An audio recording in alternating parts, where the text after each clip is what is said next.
We have had some dark days in gaming recently, so when Hades 2 announced that it was releasing into early access within only a few days, I was hesitant. With Hades 1 being the massive success that it was, I knew we were either getting something great or something terrible. There usually isn't a lot of in-between in gaming anymore.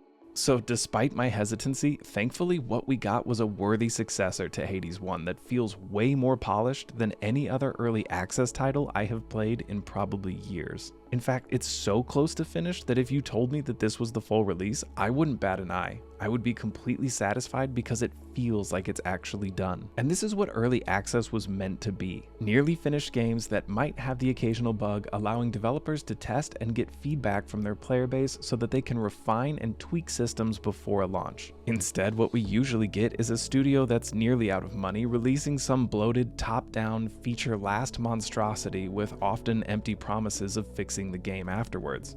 But that's not the case here, because nothing needs to be fixed. And it's refreshing.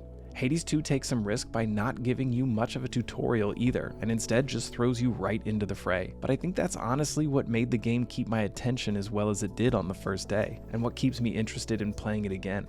I want to figure out what the different mechanics are, what concoctions I'll be able to brew up, and what new abilities and features I haven't uncovered yet. Hades 2 has a similar art style to Hades 1, and also has a very Cult of the Lamb meets Enter the Gungeon feel to its gameplay. It may have a little Diablo mixed in if in Diablo your skills got reset every time you entered a dungeon, but that's not a bad thing here. Having your skills reset means you never know what your next run through the underworld is going to feel like or how powerful you might be. Some runs you're a glass cannon nuking everything around you with the powers of Poseidon and Zeus, and then in other runs you have more health than you know what to do with, but you can barely damage down even the lower tiered baddies. And in the boss fights, the bosses remember your last interactions, or at least seem to, and they might mock you if you didn't do so well on your last run. The game doesn't hold your hand or teach you every single little thing you need to do to win like a lot of games do. But this is the one thing I've seen some criticisms over, and I kind of disagree. The game is by its very design a trial and error simulator where you need to learn as you play. Some runs you don't even intend to get very far, maybe you're just there to collect some more bones or some extra ashes that you need for card upgrades. Other runs you might be focused entirely on getting as many abilities and power-ups as you can to try and make your way deeper and deeper into the underworld.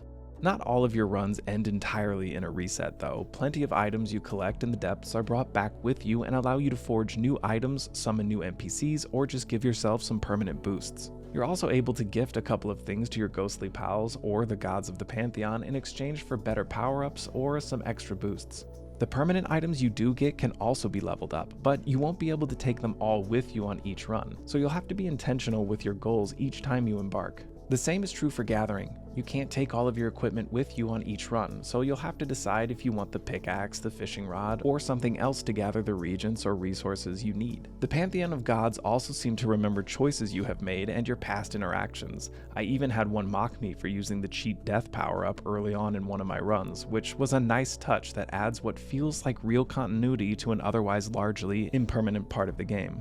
I don't want to show too much of the gameplay or give away too much of the story to those who want to discover everything on their own, but just know that if you enjoyed Hades 1 or like games like Cult of the Lamb or Enter the Gungeon, you will really enjoy this game. I'll just finish up by saying that Hades 2 has been a breath of fresh air in a year that feels like we've been suffocated by disastrous early access titles, and I am looking forward to my next run through the underworld and seeing what the developers add before full release, which is expected to be at the end of the year, or maybe early next year. It's safe to assume that we'll see some DLC or expansions shortly after that as well.